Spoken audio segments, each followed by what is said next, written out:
All right, so we picked up on slide 16. If you're at home, make sure you watch just like the first minute or two of these videos.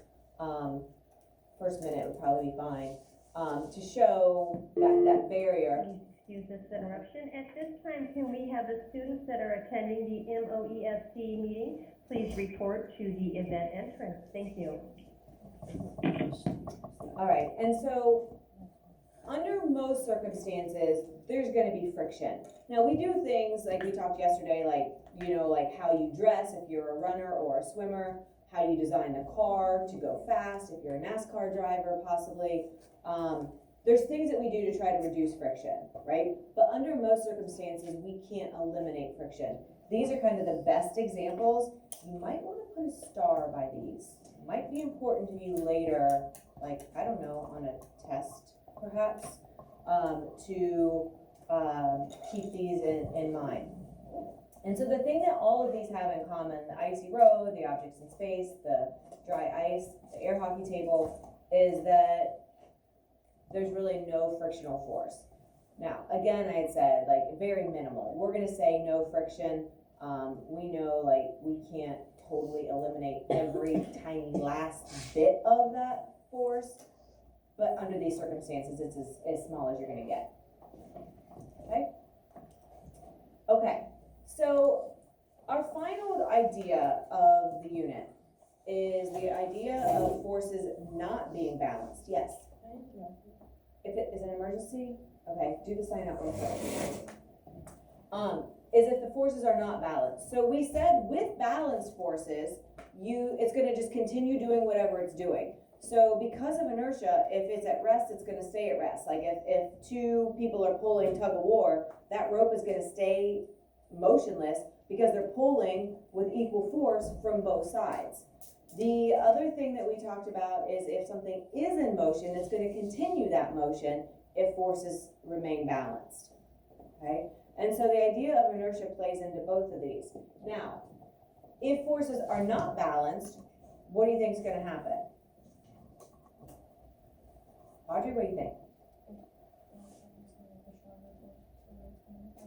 Yeah, the stronger force is going to cause motion in that direction, right? And so if an object is not moving and you apply force to it, you change its motion, you overcome its inertia and you get it to move.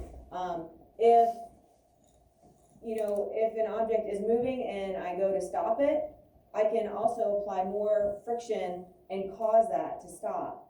And that is also showing that unbalanced force. So when you get a change, that's when you have unbalanced forces. Okay? So we call them unbalanced forces because they do not cancel each other out. And so this means that the object's motion can change in three ways. It can either speed up, it can slow down, or it can change direction. And in physics, we call this acceleration, right? And you guys know, like if I say, oh, your car was accelerating, you know you were speeding up. If I say you were decelerating as you crossed the finish line and started your cool down, well, you know that you were slowing down. The thing with acceleration, it also has to do with changing direction. And so anytime there's a change in direction, that is also considered an acceleration. So even if your speed is constant, you're not speeding up or slowing down as you turn. Like let's say I'm walking, slowly, and I don't have to slow down to make a turn, and I just make a turn, I've changed my acceleration just because I've changed my direction, okay? And that's something that we're going to talk about a whole lot next year. We'll actually do calculations for acceleration. But speeding up, slowing down, and then the one that people usually kind of forget is that it can just be a change of direction as well. Okay. All right, so here we see a vector arrow. It has 80 newtons, it's pushing to the right. There's a smaller force of 40 newtons that's pushing against that. So we know that the direction of the wagon is to the right, like Audrey said, because it's the bigger force. We see that with the bigger arrow, right? So visually I can see that arrow is smaller on the right, and that I would know that this is moving to the right. Because you can't really tell, like, what's the front, what's the back, like it's all symmetrical, right? There's no handle or anything like that. So you can't use that as kind of like a clue. So you just have to look at the force.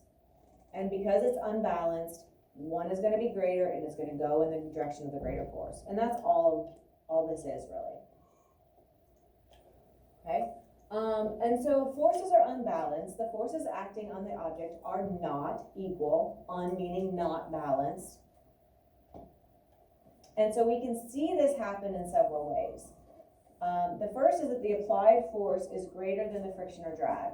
So as I'm driving my car has more thrust or applied force from my motor to push me through that air resistance that my car is experiencing as I'm driving.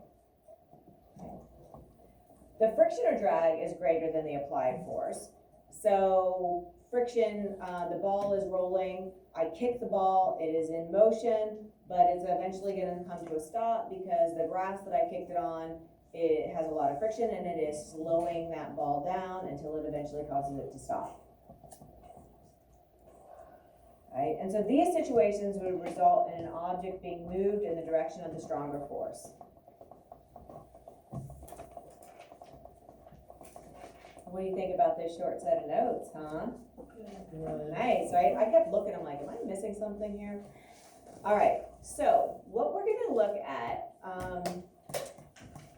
I'm gonna actually have all of these linked, a separate post in Google Classroom today. A ton of really cool game sites, and we'll take a look at those, not right this second, but just realize there's a lot of cool practice stuff that we're gonna be able to do here in a minute.